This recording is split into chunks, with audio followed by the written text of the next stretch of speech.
नमस्कार, ये आकाशवाणी शिमला है।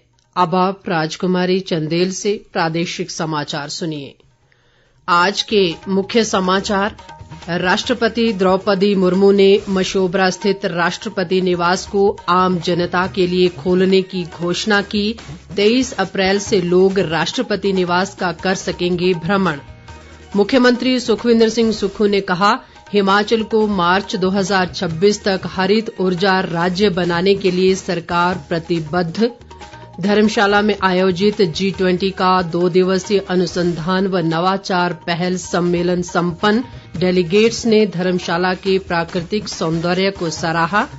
और खेल मंत्री विक्रमादित्य सिंह ने युवाओं से नशे को छोड़ अपनी ऊर्जा सकारात्मक कार्यों में लगाने का किया आह्वान। अब समाचार विस्तार से। राष्ट्रपति द्रौपदी मुर्मू ने आज शिमला के समीप मशोबरा स्थित राष्ट्रपति निवास को आम जनता के लिए खोलने की आधिकारिक रूप से घोषणा की। अब आगामी 23 अप्रैल से लोग राष्ट्रपति निवास का भ्रमण कर सकेंगे। राष्ट्रपति द्वारा आज अपने आधिकारिक निवास पर एट होम का आयोजन भी किया गया। राज्यपाल शिव प्रताप शुक्ल व लेडी गवर्नर जानकी शुक्ल और मुख्यमंत्री सुखविंदर सिंह सुक्खू व उनकी धर्मपत्नी कमलेश ठाकुर सहित मंत्रिमंडल के सदस्य, मुख्य संसदीय सचिव और विधायक गण सहित अन्य गणमान्य व्यक्ति एट होम समारोह में उपस्थित रहे। इससे पहले राष्ट्रपति द्रौपदी मुर्मू ने शिमला में ऐतिहासिक भारतीय उच्च अध्ययन संस्थान का दौरा किया। इस अवसर पर राज्यपाल शिव प्रताप शुक्ल भी राष्ट्रपति के साथ मौजूद रहे। राष्ट्रपति ने संस्थान में पिक्चर गैलरी, पुस्तकालय, तत्कालीन संरक्षित कार्यालयों और मुख्य भवन के प्रांगण का अवलोकन किया। इस दौरान राष्ट्रपति को संस्थान की पुरातात्विक व ऐतिहासिक जानकारी प्रदान की गई। राष्ट्रपति ने संस्थान की आगंतुक पुस्तिका पर हस्ताक्षर किए और संस्थान के दौरे पर प्रसन्नता जताई। इस दौरान मिनिस्टर इन वेटिंग शिक्षा मंत्री रोहित ठाकुर और पुलिस महानिदेशक संजय कुंडू सहित अन्य वरिष्ठ अधिकारी भी मौजूद रहे। राष्ट्रपति ने शिमला के सुप्रसिद्ध जाखू मंदिर में पूजा अर्चना भी की। राष्ट्रपति के दौरे को लेकर शिमला शहर व आसपास के इलाकों में सुरक्षा के पुख्ता प्रबंध किए गए हैं। राष्ट्रपति द्रौपदी मुर्मू का कल 21 अप्रैल को दिल्ली वापस लौटने का कार्यक्रम है। मुख्यमंत्री सुखविंदर सिंह सुक्खू ने कहा है कि प्रदेश सरकार ने हिमाचल को मार्च 2026 तक हरित ऊर्जा राज्य बनाने का लक्ष्य निर्धारित किया है। उन्होंने कहा कि इस उद्देश्य की प्राप्ति के लिए इस वित्त वर्ष में 500 मेगावाट क्षमता की सौर ऊर्जा परियोजनाएं शुरू की जाएंगी। मुख्यमंत्री ने कहा कि प्रत्येक जिले में 2 पंचायतों को पायलट आधार पर हरित पंचायत के रूप में विकसित किया जाएगा। सुखविंदर सिंह सुक्खू ने कहा कि चंबा जिले के दुर्गम क्षेत्र पांगी घाटी में 400 किलोवाट की 2 सौर ऊर्जा परियोजनाएं स्थापित की जाएंगी। मुख्यमंत्री ने कहा कि हिम ऊर्जा ने इन 2 सौर ऊर्जा परियोजनाओं के लिए पांगी घाटी के हिलौर और धरवास में 1-1 हेक्टेयर भूमि चिन्हित की है। मुख्यमंत्री ने हिम ऊर्जा को इन दोनों परियोजनाओं का निर्माण कार्य जल्द पूरा करने के निर्देश भी दिए हैं। स्वास्थ्य मंत्री कर्नल धनीराम शांडिल ने आज हमीरपुर स्थित डॉक्टर राधा कृष्णन राजकीय मेडिकल कॉलेज व अस्पताल का निरीक्षण किया और विभिन्न सुविधाओं का जायजा लिया। बाद में उन्होंने मेडिकल कॉलेज के अधिकारियों के साथ एक बैठक भी की। इस अवसर पर धनीराम शांडिल ने कहा कि प्रदेश सरकार राज्य के सभी मेडिकल कॉलेजों में अत्याधुनिक सुविधाएं उपलब्ध करवाने पर बल दे रही है और नए परिसरों व भवनों के निर्माण के लिए पर्याप्त बजट प्रावधान किया जा रहा है। स्वास्थ्य मंत्री ने कहा कि जोल सप्पड़ में निर्माणाधीन मेडिकल कॉलेज के नए कैंपस का कार्य युद्ध स्तर पर जारी है। उन्होंने कहा कि इस नए कैंपस में nursing college, cancer care unit और क्रिटिकल केयर यूनिट सहित अन्य सुविधाओं के लिए अतिरिक्त जमीन के हस्तांतरण की प्रक्रिया को भी तेजी से पूरा किया जा रहा है। गोवा विधानसभा के अध्यक्ष रमेश तावड़कर की अध्यक्षता में गोवा विधायी मंच समिति के एक दल ने प्रदेश विधानसभा सचिवालय शिमला में आज प्रदेश विधानसभा अध्यक्ष कुलदीप सिंह पठानिया से मुलाकात की। गोवा विधायी मंच समिति पिछले कल से हिमाचल प्रदेश के अध्ययन प्रवास पर है। इस दौरान विधायी मंच समिति के सदस्यों ने विधानसभा अध्यक्ष कुलदीप सिंह पठानिया के साथ एक बैठक भी की। पठानिया ने कहा कि प्रदेश विधानसभा देश की पहली उच्च तकनीक युक्त पेपरलेस विधानसभा है। उन्होंने कहा कि प्रदेश सरकार ई निर्वाचन क्षेत्र प्रबंधन और ई समिति व विधायकों के लिए मोबाइल ऐप जैसी आधुनिक ई प्रणाली पर कार्य कर रही है। कुलदीप पठानिया ने कहा कि ई निर्वाचन क्षेत्र प्रबंधन के जरिए विधायक विकास कार्यों की प्रगति की समीक्षा के अलावा सरकार, अधिकारियों और जनता से सीधे संवाद भी कर सकेंगे। बैठक के बाद समिति के सदस्यों ने सदन का अवलोकन भी किया। प्रादेशिक समाचार आकाशवाणी शिमला से प्रसारित किए जा रहे हैं। धर्मशाला में आयोजित G20 का 2 दिवसीय अनुसंधान और नवाचार पहल सम्मेलन आज संपन्न हो गया।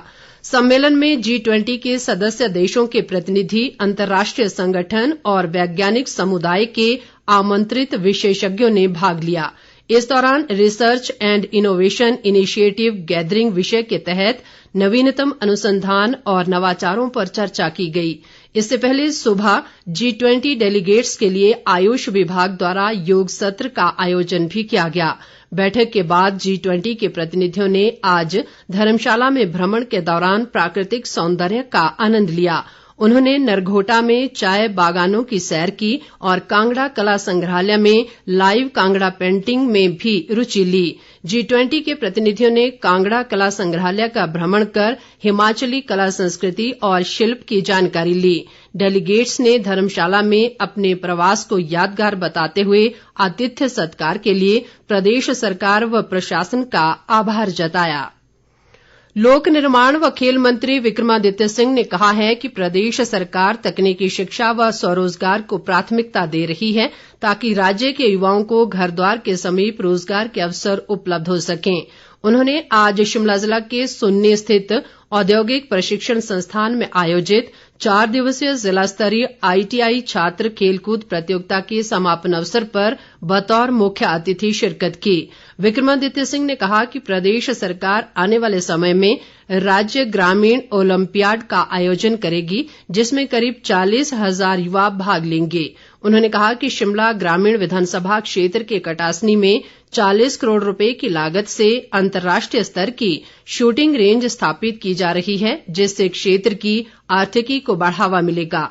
खेल मंत्री ने युवाओं से नशे जैसी बुराई से दूर रहकर अपनी ऊर्जा को सकारात्मक कार्यों में लगाने का आह्वान किया। विक्रमादित्य सिंह ने कहा कि प्रदेश में जल क्रीड़ा को बढ़ावा देने के लिए कोल डैम और पौंग डैम में युवाओं को जल क्रीड़ाओं का प्रशिक्षण भी दिया जाएगा। मुख्य संसदीय सचिव संजय अवस्थी ने कहा है कि प्रदेश सरकार शिक्षा के क्षेत्र में गुणात्मक सुधार पर बल दे रही है ताकि विद्यार्थियों की सीखने की क्षमता बेहतर हो सके। सोलन में आज जिला शिक्षा व प्रशिक्षण संस्थान के वार्षिक समारोह को संबोधित करते हुए उन्होंने ये बात कही। संजय अवस्थी ने कहा कि राज्य सरकार प्राथमिक से उच्च स्तर तक की शिक्षा को गुणवत्ता युक्त बनाने के लिए योजनाबद्ध कार्य करेगी। उन्होंने कहा कि इस दिशा में प्रदेश में सभी विधानसभा क्षेत्रों में खुलने वाले राजीव गांधी राजकीय आदर्श डे बोर्डिंग स्कूल मील पत्थर साबित होंगे। पश्चिमी विक्षोभ की सक्रियता के चलते राज्य के ऊंचाई वाले क्षेत्रों में बर्फबारी और निचले क्षेत्रों में वर्षा का सिलसिला आज भी जारी रहा। मौसम में आए इस बदलाव से तापमान में भारी गिरावट दर्ज की गई है। जनजातीय जिला लाहौल स्पीति में अप्रैल माह में हुई बर्फबारी से जनजीवन प्रभावित हुआ है। घाटी में जगह जगह भूस्खलन से सड़कें अवरुद्ध हो गई हैं और ऊंचाई वाले इलाकों में बर्फबारी से हिमस्खलन का खतरा बढ़ गया है। उधर चंबा जिले में भारी बारिश के साथ तूफान चलने व ओलावृष्टि से गेहूं सहित अन्य फसलों को काफी नुकसान पहुंचा है। बेमौसमी बारिश, तूफान व ओलावृष्टि से फसलों को हुए नुकसान से जिले के किसान व बागवान चिंतित हैं। जिले के कई ग्रामीण क्षेत्रों में सड़कें भी क्षतिग्रस्त हुई हैं। लोगों ने राज्य सरकार से फसलों को हुए नुकसान का आकलन करवाकर उचित मुआवजा प्रदान करने का आग्रह किया है। इधर राजधानी शिमला सहित आसपास के क्षेत्रों में सुबह से ही रुक रुक कर वर्षा व ओलावृष्टि का क्रम जारी है। मौसम विभाग ने आगामी 24 घंटों के दौरान प्रदेश के उच्च पर्वतीय क्षेत्रों में कहीं कहीं बर्फबारी जबकि निचले व मध्य पर्वतीय इलाकों में कुछ स्थानों पर गरज के साथ वर्षा व ओलावृष्टि का पूर्वानुमान जारी किया है। इस बीच शिमला जिला के मतियाना स्थित खेल छात्रावास में प्रवेश के लिए वॉलीबॉल के कल होने वाले ट्रायल खराब मौसम को देखते हुए स्थगित कर दिए गए हैं। उच्चतर शिक्षा विभाग के निदेशक अमरजीत शर्मा के निर्देशानुसार अब ये ट्रायल 27 अप्रैल को करवाए जाएंगे। प्रदेश महिला कांग्रेस अध्यक्ष जैनब चंदेल ने दावा किया है कि शिमला नगर निगम चुनाव में पार्टी इस बार शानदार जीत हासिल करेगी। उन्होंने आज शिमला में नगर निगम चुनाव के लिए सभी 34 वार्डों में महिला कांग्रेस के पदाधिकारियों को प्रचार का दायित्व सौंपा। जैनब चंदेल ने सभी पार्टी पदाधिकारियों व कार्यकर्ताओं से चुनाव में एकजुटता से कार्य करने का आह्वान किया। प्रदेश में आज कोरोना संक्रमण के 281 नए मामले सामने आए हैं। इनमें कांगड़ा जिले में सबसे अधिक 108 मामले दर्ज किए गए। आज 294 रोगियों ने कोरोना को मात दी है। अंत में मुख्य समाचार एक बार फिर। राष्ट्रपति द्रौपदी मुर्मू ने मशोबरा स्थित राष्ट्रपति निवास को आम जनता के लिए खोलने की घोषणा की। 23 अप्रैल से लोग राष्ट्रपति निवास का कर सकेंगे भ्रमण। मुख्यमंत्री सुखविंदर सिंह सुक्खू ने कहा, हिमाचल को मार्च 2026 तक हरित ऊर्जा राज्य बनाने के लिए सरकार प्रतिबद्ध। धर्मशाला में आयोजित G20 का 2 दिवसीय अनुसंधान व नवाचार पहल सम्मेलन संपन्न। डेलीगेट्स ने धर्मशाला के प्राकृतिक सौंदर्य को सराहा। और खेल मंत्री विक्रमादित्य सिंह ने युवाओं से नशे को छोड़ अपनी ऊर्जा सकारात्मक कार्यों में लगाने का किया आह्वान। इसके साथ ही ये समाचार बुलेटिन समाप्त हुआ। नमस्कार।